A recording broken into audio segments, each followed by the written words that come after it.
I know that in the past that there's been people they voted off and they've just been like, man, we're so happy he's gone. And then other people are like, man, that sucked, we didn't vote him off. And I was thinking to myself, I wonder which of those people I'm going to be.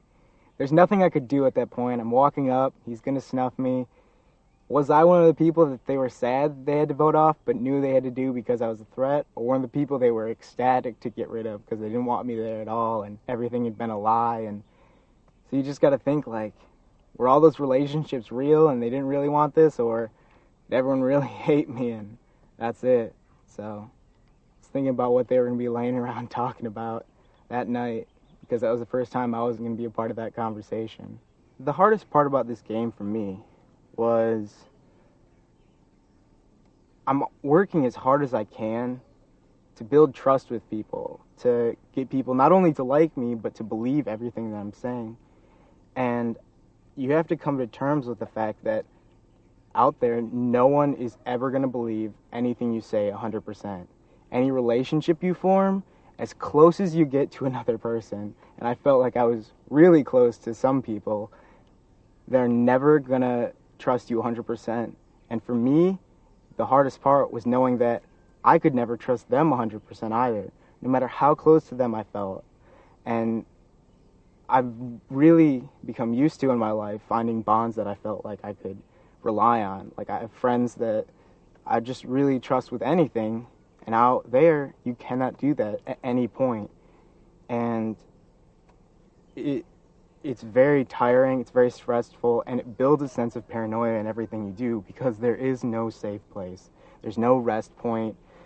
Even when you're just hanging out, trying to get some sleep on the uncomfortable bamboo bed, and you're talking about something that has nothing to do with the game, you know that everyone is listening and analyzing and trying to figure something out.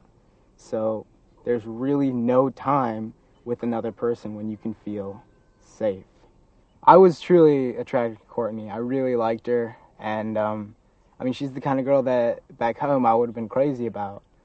But it was really interesting because out here, like, I felt even closer to her than I think I ever would have been able to feel if, say, I met her in her restaurant in New York. I probably wouldn't have gotten the time of day from her. So to be, like, with Courtney when she was out here with no makeup and couldn't shave and, you know, had to sit in the rain and she hated it, I felt really close to her.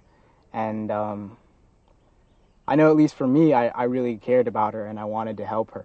And I know that she, you know, screwed me over and voted for me and told me she would tell me if anything was going to happen and didn't. And I just can't find it in myself to really, you know, be that mad. I can't hold that grudge against her. And so, yeah, I was a little hurt by all of that. But at the same time, I knew that she was, you know, she probably wasn't ever going to feel anything like that for me. I mean, she's 26 and is a model that dates other models and in New York, and I wasn't really ever worried about that. That wasn't my goal. It was just to find somebody that I felt like I could be close to and trust, because it is so important to try and find someone you think you can trust out there, at least the best of your ability, and try and hold on to some semblance of sanity. But I guess I just trusted her a little bit too much and ended up out here by myself. But it's all right. I guess there's a little bit of a romantic in me that just couldn't hold it against her. Everybody talks about the mind over matter thing, and I was always like, I can deal with anything. I can be cool. I can be chill in any situation.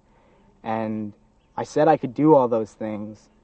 And then I came out here and I really had to do them. I really had to find a way to get a positive attitude when I was starving and sick and tired and had to go to a challenge.